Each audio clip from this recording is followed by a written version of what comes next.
Hey, Zach, how are you, man? Hey, what's going on, brother? How you doing, man? Oh, I'm doing good, man. We're getting ready for round 3 tonight here in Brentwood, California. Getting ready to throw notes in a few hours. Fuck yeah, dude. Well, for the listeners out there, man, we have Curran Murphy right now live on the air with us from Venom Inc. They are at the... where'd you say? You're in Brentwood, California? Yeah, Brentwood, California. Hell yeah. So we were in Hollywood at the Whiskey Go-Go last night, and we started in Santa Ana at the observatory. So, yeah. Fuck yeah, man. I gotta ask you, man. How's California looking right now, man? Because I know we're seeing it all over the news. You know, all the fucking fires and shit, man. Have you guys been affected by that in any way, or? No, I mean the whiskey show was sold out, but a lot of people didn't come out because of it. I mean, there's still about, I'd say maybe 100, 150 people there. Fans that came out to the show and everything, but people are getting impacted by it. Yeah. And, not able to get around. They're closing freeways and stuff. But we didn't see any, chaos like, everything's on fire and the world's burning to the ground. I mean, I know it's happening. Yeah. But we haven't been a victim of it or exposed to it in any real way. So that's, hey, yay, Well, that's good. That's good to hear that the whiskey's okay, man. the whiskey's okay. The Roxy's okay. The Rainbow's good. Right on. Yeah, fucking yeah, man. Hell yeah, those are legendary places, man. What's it like playing? What's it like playing a show in there, man? It was awesome. It was absolutely phenomenal. The crowd that we had, I mean, they were just maniacs. There was a pit going the whole night. Everybody screaming along with the lyrics, having a good time. It was excellent. So for me, I've played in Hollywood before. When I was playing guitar for Nevermore, I played the Roxy with Nevermore, and then I played what they were calling the Key Club, but it used to be Gazzari's, like back in the 80s and 70s when Van Halen got discovered. That was the club they got discovered at. So I played those clubs, and then I finally get to play the Whiskey A Go-Go. So it's like, all right, sweet, getting the holy trinity of rock and metal bars under my belt. Hell yeah, dude. Hell yeah. Oh, happy belated birthday too, by the way, man. Thanks, man. Thank you very much. Thank you. Yeah, hey, I couldn't think of a better way to celebrate my birthday. Start driving out to California to go on tour. Fuck yeah, man. Hell yeah, dude. You know what? And it's so cool because the last time I talked to you, we were promoting the fucking 72 Legions thing. Yeah. That's what you were doing at the time, and then fast forward to now, man. I've been watching you, dude. You're posting all this stuff, man. You got the gig with Venom Inc. and next thing I know, you're playing in front of fucking thousands of people, man. Yeah, some big shows. Yeah, it's been an insane ride, and I'm just thankful and grateful with Tony, the Demolition Man himself, that he called me. And said, hey, I think you're going to work good for me. Come on in and help us out until Mantis gets healthy and this and that. And then, when Mantis announced his retirement, Tony, we didn't even talk about it. I found out through the internet that I was the new guitar player. I was like, wait, what? All right, cool. Wow. So yeah, he had done an interview, and he was ribbing me a little bit. He's like, because I messaged him like, hey dude, he's like, oh yeah, I knew you'd see it. So that's awesome, man. That's awesome, dude. Yeah. Well, and again, man, the original thing, my original thing with playing guitar, helping Tony out, and taking any concern and pressure off of Mantis, because of the fact that when Tony asked me to come in and help, his wife has a horrible cancer, and then he had this heart attack, and Tony even told me, he's like, well, hey, just reach out to Jeff Mantis if you have any questions about guitar parts. He'd love to help and all that. And I didn't even want to bother him. I didn't want him to be stressed out about anything or worried.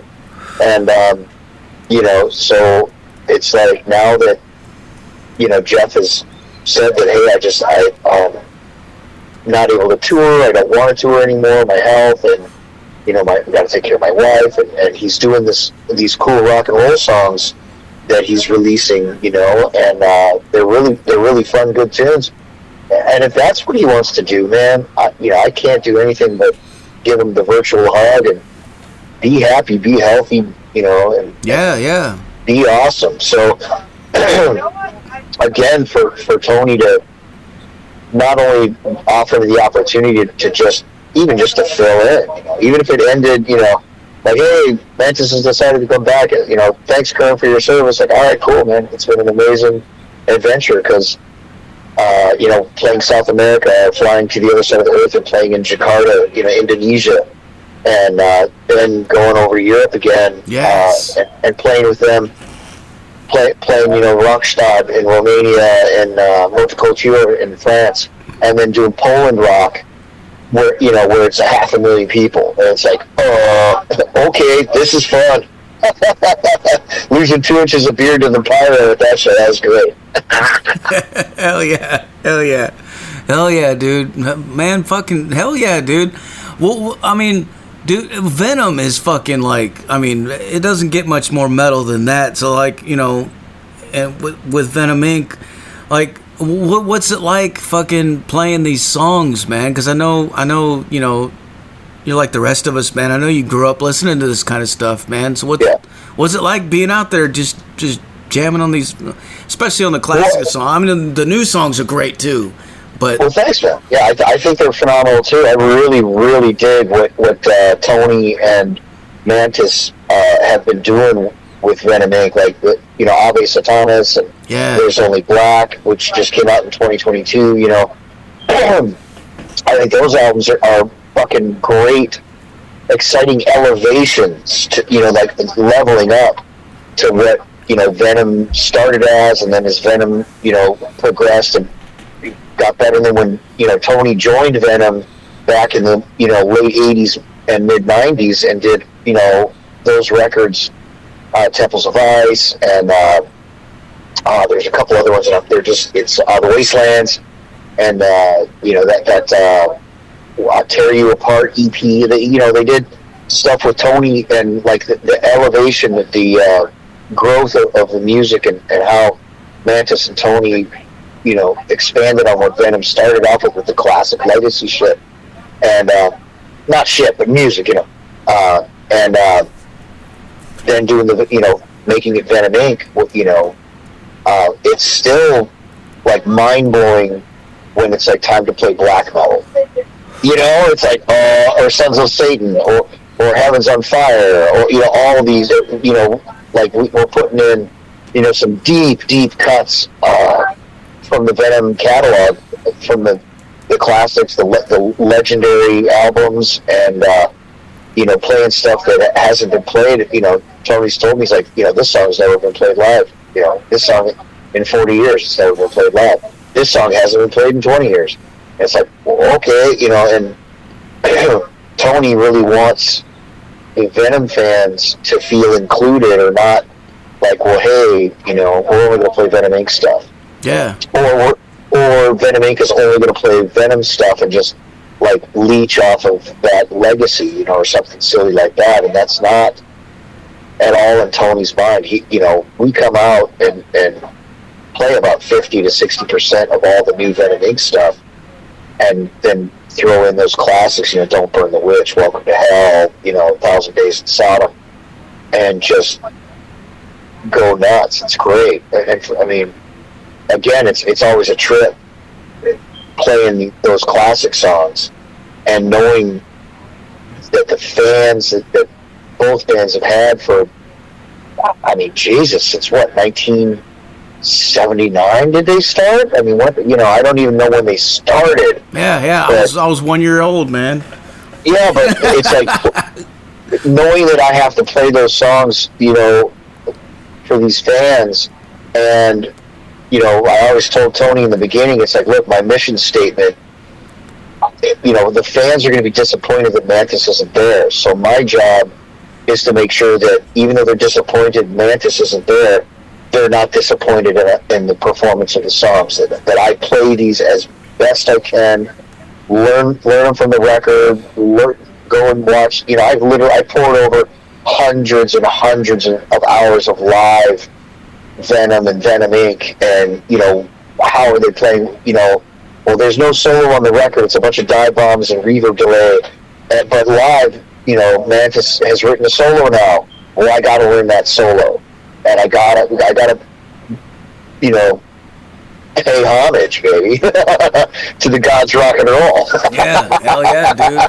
You know, I can't go up there because, you know, nobody wants to hear me go up there and, you know, do Steve Vai and Eddie Van Halen licks over, you know, like Priests of 1,000 Days in Sodom, or, you know, on There's Only Black. They want to hear that record. They want to hear Mantis' solos, and it's my job to fuck you do that shit. So it's exciting, and again, it's a trip. It's like, wow, is this really happening? Holy fuck, it is.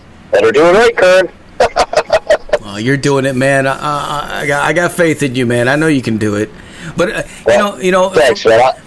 For the fans, you know, but I think the fans are very open to the whole Venom Inc. thing. I mean, I feel like they're pretty embracive of it, like I've been embracing of it. I mean, I remember when I first heard them, I think it was on Spotify. It just came on playing one day, and I didn't even know.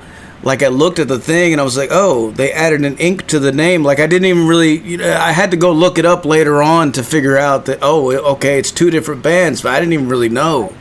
I thought it was the same thing, you know, because it sounded very similar, and it just carried a very good transition, you know. I mean, it's you know, it's Mantis is what it is. It's, you know, it's and then Tony again when he joined Venom in the '90s. Yeah. You know, it's that constant thread of, you know, these two guys doing this kind of music, and, you know, the Venom Inc. It was just supposed to be a one-off at a festival in, I think, Germany. Tony told me this story where it's like they got, you know, Abaddon and they got Mantis and they were playing this festival and they didn't know what to call it, and the promoters were like, well, we'll just call it Venom. It's like, well, no, Kronos is doing that, and you know, we're not going to do that. And so somebody, I can't remember the whole story correctly, but Tony, they landed on Venom Incorporated because they're going to incorporate all the different Venoms, the you know, the original with Conrad, Kronos, and Abaddon, and Mantis, and then Tony and Abaddon and Mantis, and we're just going to incorporate all this. Hell yeah! And then Incorporated was too big to put on the banner, so they just said Inc. Yeah.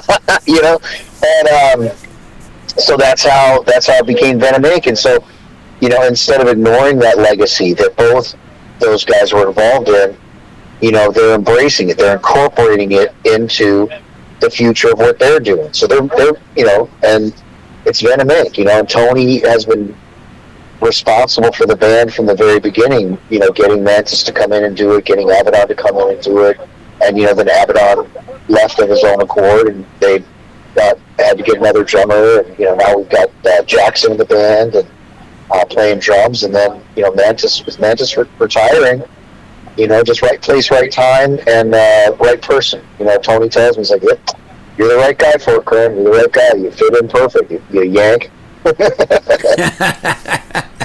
Hell yeah! Hey, you know, I was watching another interview that you did recently, and you were talking about some new stuff that they have coming out.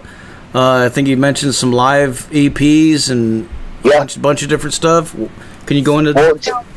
Well, so Tony has very clear vision and plans of what he wants to do.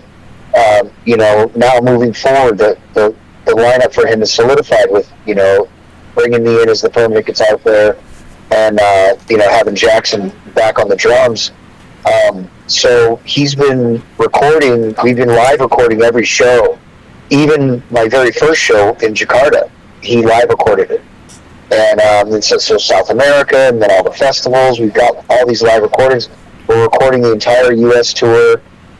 He wants to do a couple of live EP releases. and then he wants to do a studio EP, and then another full-length record. So he's got very clear vision of what he wants Venom Inc. to do this year. In addition to all the touring that we have lining up, there's so much stuff lining up. The feedback from the fans, the promoters, the booking agents, the management, the record label, because of course there's a lot of doubt, like, well, it's not going to be Mantis and Tony, it's just going to be Tony, and who's this Curran guy? I mean, yeah, he played Nevermore, yeah, he played Annihilator, but I mean, what the fuck? And then they see the live footage, and they come to the show, and they're like, oh, well, this is exciting. This is great. It's the feedback has been so positive and so great. And for me, the most important feedback is from the fans. The people that come to see this band, and not one fan has come up and been like, well, wish it would have been Mantis, or hey, fuck you, you're not Mantis. It's the biggest thing I've been getting was nothing but, it sounded so good, we're so happy, thank you for playing, and how is Mantis, how's his health, is he doing okay, is he going to be okay? Everyone's asking how he's healing up, and I think that's a beautiful thing, man, they're concerned about Mantis getting healthy, and they're encouraging of me playing in this band. Absolutely. Well, I mean, you're fucking cool, dude. Like, it's not like they just grabbed some dude off the street, that nobody knows about. I mean, come on. Well, dude. I mean, let's really look at it. You're talking about sticking anybody into a legendary situation. Yeah, I mean, it's Mantis, dude. I'm like, dude, I'm not filling shoes. I'm standing next to those shoes, going, yeah, all right, I'm gonna do everything I can to be as badass as I can for Venom Inc. and for the fans. But yeah, I'm not. There's no replacing that. I'm here to work with Tony and Jackson and get to be in this band and keep the band moving up and forward. Man, so. Kind of like Kirk Hammett stepping in and taking over Dave Mustaine's spot, in Metallica, like. Yeah, or like the Pantera thing, the Pantera celebration, like. Yeah. Zach isn't filling Dimebag's shoes. He's not, and Charlie Benante's not. They're playing those parts and they're paying respect for, their brothers, their friends, and I'm paying respect to the fact that I'm playing music that inspired my heroes, James Hetfield and Dave Mustaine and, Anthrax and Slayer, they're all inspired by Venom. And so it's my job being handed this opportunity. Once again, given, I busted my ass to make sure it's all right, but, Tony's got 20 guys on his speed dial on his phone he could have called. And who did he call? He called me. It's like, what? Really? Well, okay, time to get to work. Let's fucking go. Let's do it. Hell yeah, man. Hell yeah. So you're gonna be on the live EPs that are coming out? Yeah, that's what's happening. Is all the live recordings. So he's gonna release these live EPs, and then he wants to do a studio EP, and then a full length Venom Inc. record. And again, it's gonna be in between all the touring, which it's. Beyond the Black Tour 2025, man, it's a world tour. We are going around the earth on this. Every day, Tony Q, hey, block out this part of the year. What? Block out this part of the year. What? Block out this part of the year. What? So it's real exciting, man. It's real exciting.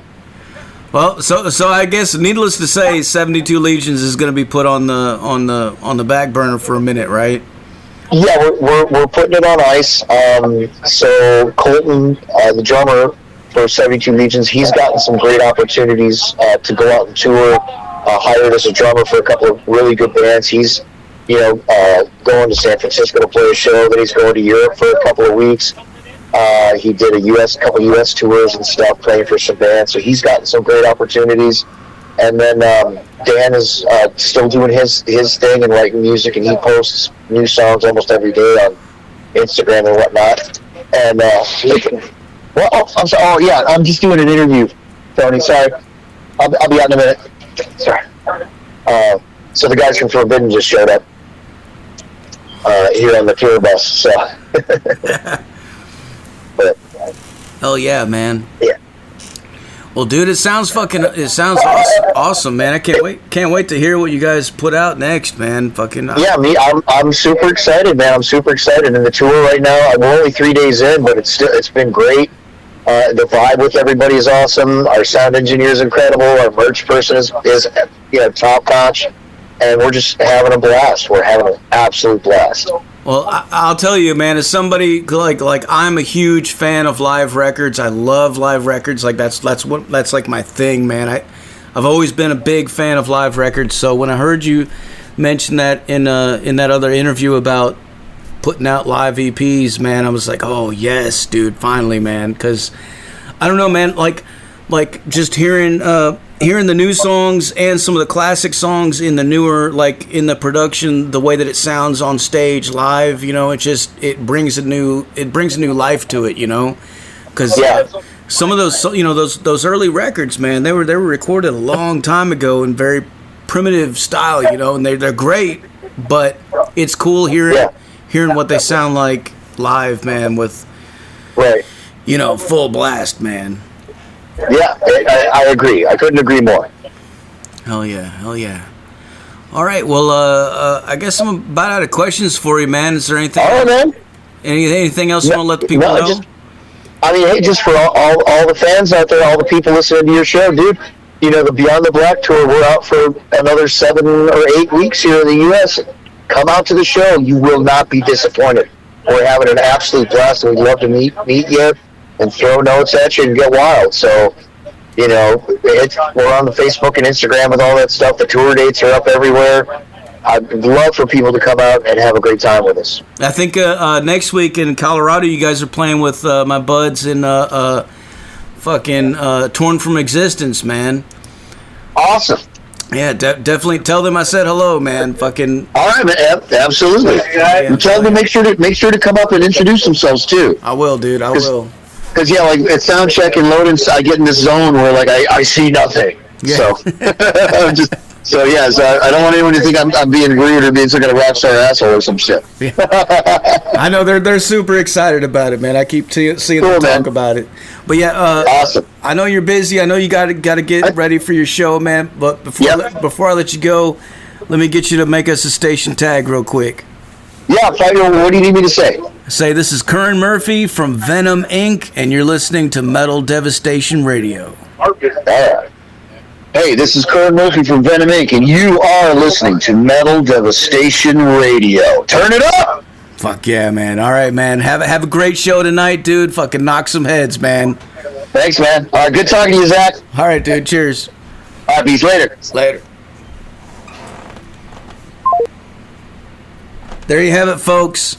Curran Murphy from Venom Inc. live on the Zach Moonshine Show with Metal Devastation fucking Radio. Like I said earlier, man, put your speakers in your windows, put them in your front lawns, put them in your neighbor's driveway. Do whatever you gotta do, man. If you don't see U-Haul trucks everywhere tomorrow driving in the fucking ice, you ain't cranking it up fucking loud enough, motherfuckers. Here's fucking Venom Inc. There's only black.